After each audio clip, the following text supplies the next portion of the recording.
بسم اللہ الرحمن الرحیم۔ السلام علیکم۔ آپ دیکھ رہے ہیں ڈی ڈی پی انالیٹیکا۔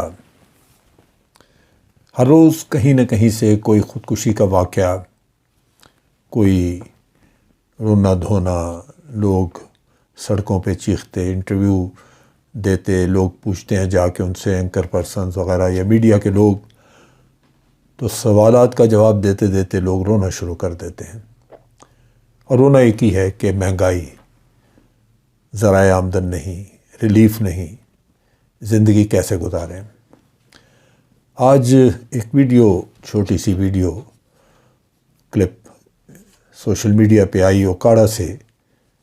آج ہی ایک بزرگ، انہوں نے ریلوے لائن پہ سر رکھ کے اپنے آپ خودکشی کر لی۔ سر کٹا ہوا ایک طرف پڑا، سفید بارش، سفید داڑھی، انتہائی نورانی چہرہ، بالکل پرسکون، لیکن مہنگائی اور بے روزگاری کے ہاتھوں اس بزرگ آدمی نے اپنی جان دے دی۔ وہ پکچر دیکھ کے اور کٹا ہوا تھرڈ ریلوے لائن کی دوسری سائڈ پہ پڑا ہوا دیکھ کے بہت ہی دکھ ہوا، دل دہل گیا۔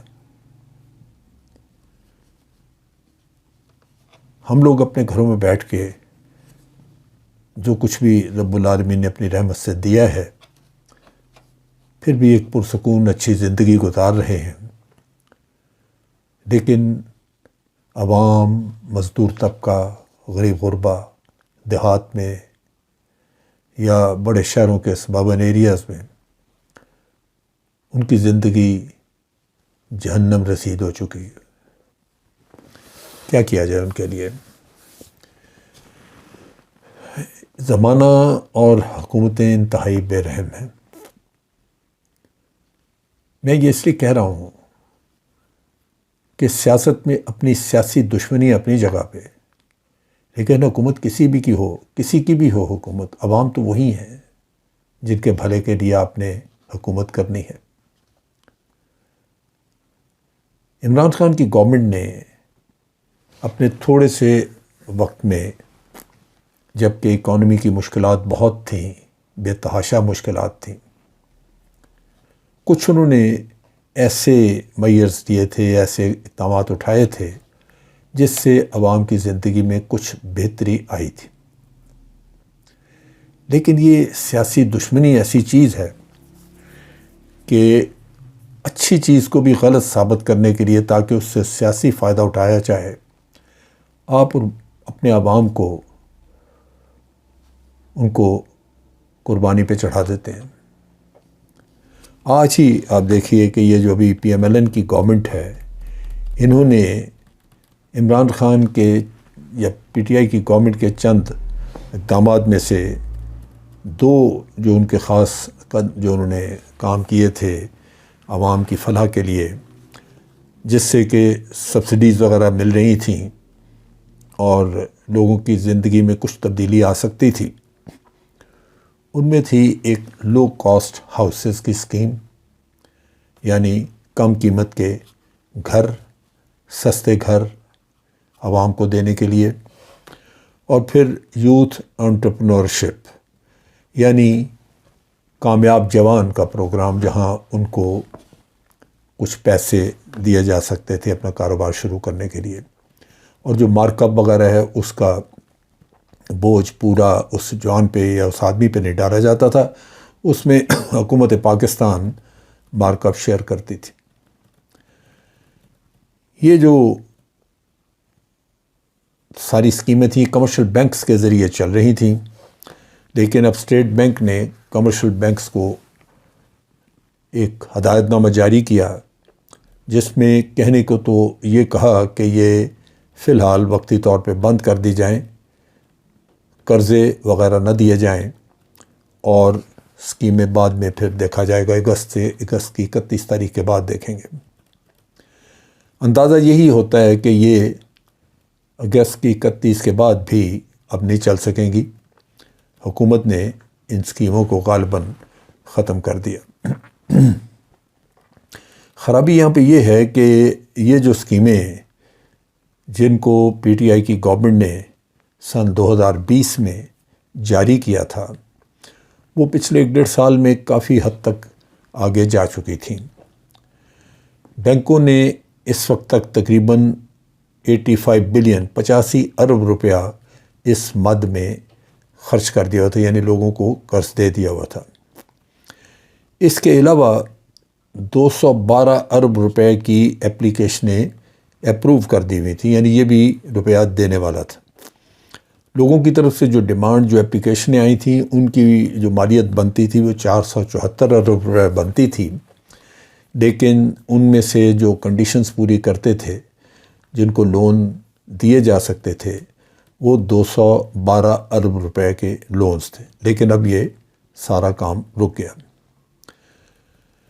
یہ جو کامیاب جوان والی اسکیم ہے، یہ بھی ایک بہت ہی اچھی اسکیم تھی، اور اس کے ذریعے لوگ اپنا کاروبار شروع کر سکتے تھے۔ وہ اسی اسکیم میں شامل تھا، اسی روپے میں۔ وہ رک گیا، اور وہ جو جوانوں کے کچھ خواب تھے وہ ادھورے رہ گئے۔ اسٹیٹ بینک نے جو ہدایات دی اس میں انہوں نے کہا کہ جو آپ قرضے پہلے دے چکے ہیں یا جو دیے ہیں اور کچھ تھوڑا بہت رہتا ہے ان کا، وہ تو ادا کر دیں، آگے کوئی نئی اسکیم نہ لیں۔ اس حکومت نے، آپ کو یاد ہوگا کہ احساس پروگرام بھی بدلا، اس کو پھر وہی بے نظیر انکم، اور بے نظیر انکم سپورٹ پروگرام کا آپ کو یاد ہے کہ جب پی ٹی آئی کی گورنمنٹ آئی تھی تو اس کا سارا جائزہ لیا گیا تھا، اس کی اسٹڈی کی گئی، سروے کیا گیا، اور اس میں پتہ چلا تھا کہ بعض تنخواہ دار آفیسر بھی اس میں سے پیسہ لے رہے ہیں، ناجائز لوگ جو صرف پیپلز پارٹی کی وفاداری، ان کی ممبرشپ ہونے کے ناطے کئی لوگ اس میں سے کمائی کر رہے تھے۔ لاکھوں کے حساب سے ان لوگوں کو نکالا گیا، اور احساس پروگرام کو بہت بہترین پروگرام کے طور پہ بنایا گیا، جس پروگرام کو آج اقوام عالم کوٹ کرتی ہیں۔ امریکہ میں ادھر ادھر اس پروگرام کو مثال کے طور پہ پیش کیا جاتا ہے کہ یہ اتنا اچھا پروگرام تھا، اور ثانیہ نشتر، محترمہ ثانیہ نشتر صاحبہ نے اس پہ بڑی محنت کی تھی۔ یہ پروگرام بھی ختم ہو گیا۔ ہیلتھ کارڈ کا پروگرام تھا، بہت امپورٹنٹ، بہت بڑا پروگرام، جس میں بہت بڑی بڑی رقمیں تھیں، وہ بھی ختم ہو گیا۔ آپ سوچئے جس اکانومی کا رونا روتے ہیں آج کے حکمران، جو یہ کہتے ہیں کہ جی یہ اکانومی تباہ ہو گئی تھی، برباد ہو گیا، یہ ہو گیا۔ پی ٹی آئی کی گورنمنٹ تو اسی اکانومی میں سے یہ سارے پروگرام چلا رہی تھی۔ پھر اس کے باوجود انہوں نے تیل کی قیمتیں بڑھانے سے انکار کیا، اور اس میں بھی کچھ نہ کچھ سبسڈی، نیچرلی گورنمنٹ کی سبسڈی جا رہی تھی۔ وجہ اس کی یہ تھی کہ اس حکومت کو فکر تھی اپنے عوام کی کہ ان کی زندگیاں اجیرن ہو جائیں گی اگر ہم نے ان کی مدد نہ کی، لہٰذا وہ کوشش کرتے رہے کہ جہاں بھی کہیں ریلیف دیا جا سکتا ہے، جہاں بھی کہیں عوام کا بوجھ بٹایا جا سکتا ہے، وہ کیا جائے، لیکن وہ نہیں ہوا۔ ہیلتھ کارڈ بند ہو گیا، جن لوگوں کو مل سکا وہ لازماً اس سے انہوں نے فائدہ اٹھایا، لیکن اب صورتحال بدل چکی ہے۔ کے پی کے میں موجود ہے کیونکہ وہاں ابھی بھی پی ٹی آئی کی گورنمنٹ ہے، لیکن باقی سب جگہوں پہ یہ ختم ہو گیا۔ اب آپ دیکھیے کہ یہاں پہ آج ہی رانا ثناء اللہ صاحب نے ایک سٹیٹمنٹ دی، جس میں انہوں نے کہا کہ ہم نے حکومت لے لی، ہمارے پاس 2 آپشنز تھیں، ایک تو فوری طور پہ الیکشن کروا دیا جائے، اگر الیکشن ہم کرواتے ہیں تو پھر ڈر یہ تھا کہ ہم دیوالیہ ہو جائیں گے، ڈیفالٹ کر جائیں گے، اس وجہ سے ہم نے سمجھا کہ نہیں، یہ مشکل فیصلے ہم کریں۔ آپ سوچئے کہ 2 مہینے پہلے ایک گورنمنٹ چل رہی ہے، وہ دیوالیہ نہیں ہو رہی۔ آپ نے اپنے کرپشن کے کیسز ختم کرنے کے لیے اس قوم کو ڈبویا۔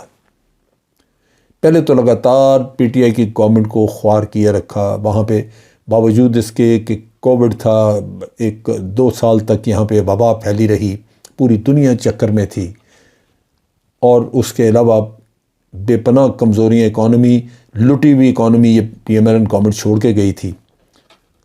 اس کے باوجود انہوں نے 3.5 سال پی ڈی ایم بنا کے انہوں نے چین سے نہیں بیٹھنے دیا۔ جب پولیٹیکل سٹیبلٹی نہیں آپ کے ملک میں تو لازماً اکانومی نے کیا ترقی کرنی تھی۔ اس کے باوجود آپ دیکھیے کہ میں فگرز دیتا ہوں کہ اکانومی جو تھی وہ کس حد تک بہتری کی طرف جا رہی تھی. لیکن رانا صاحب سے یہ سوال ہونا چاہیے تھا کہ آپ فوری طور پہ الیکشن کروانا چاہتے تھے تو پھر آپ نے حکومت لی کیوں؟ یا اگر آپ کو ڈر تھا کہ یہ آگے دیوالیہ ہو جائے گا تو پھر ہونے دیتے، پی ٹی آئی کی گورنمنٹ کرتی جو بھی کرنا تھا انہوں نے. نظر آتی ہے ایک بدنیتی کہ آپ نے اپنے کیسز، اپنی کرپشن کو گول کرنے کے لیے، اس کے ایویڈنسز، اس کی شہادتیں ضائع کرنے کے لیے اور اگلا الیکشن چوری کرنے کے لیے اس کا انتظام سارا کرنا تھا، جس کے لیے آپ نے پاکستان کے 22 کروڑ لوگوں کو ڈبو دیا. اب آپ دیکھیے کہ یہاں پہ جو صورتحال ہے، آج ہی ہمارے جو ایمبیسڈر ہیں مسعود خان جو امریکہ میں ہیں، انہوں نے آج فگرز دیے ہیں اور انہوں نے کہا کہ باوجود اس کے کہ عمران خان کی گورنمنٹ الزام لگا رہی تھی امریکہ پہ کہ انہوں نے سازش کر کے اس کی حکومت گرائی ہے، اس کے باوجود جو پاکستان کی ایکسپورٹس ہیں وہ لگاتار پی ٹی آئی کی گورنمنٹ کے دور میں بڑھتی رہی ہیں. اور یہ پہلی دفعہ تھی کہ جب یہ حکومت گئی ہے تو اس وقت تک 5 ارب ڈالر تک کی ایکسپورٹ پاکستان سے امریکہ جا چکی تھی. 23% کے حساب سے پاکستان کی ایکسپورٹس بڑھتی رہی ہیں پی ٹی آئی کی گورنمنٹ کے دور میں. اب ذرا سوچئے کہ کتنا بڑا ظلم کیا انہوں نے. اللہ کرے کہ اب بھی امریکہ کی طرف ایکسپورٹس آپ کی جاتی رہیں، یہ سلسلہ چلتا رہے. آفٹر آل ہمارے ملک کے بھلے میں ہے. لیکن امیجن کریں کہ یہ جو کچھ انہوں نے کیا، کس حد تک وہ ایک بہتری کی طرف جاتے ہوئے ہمارے سفر کو انہوں نے روک کے تنزلی ہمیں گہرے کھڈ میں گرا دیا. اسحاق ڈار ابھی واپس آ رہے ہیں، آپ ان کا بھی دیکھ لیجئے. فگرز یہ بتا رہے ہیں کہ 2017 میں انہوں نے، یہ میں اس لیے بتا رہا ہوں کہ اسحاق ڈار صاحب آنے سے پہلے وہاں سے دعویٰ کر رہے ہیں کہ وہ اب ڈالر کی قیمت نیچے لے کے آئیں گے. کہتے ہیں میں یہ کر سکتا ہوں. اب یہ سارا کھیل جو ہے اس کو اسٹیٹ بینک کے پاس اس کے ریکارڈ ہے، چیزیں سامنے آتی ہیں.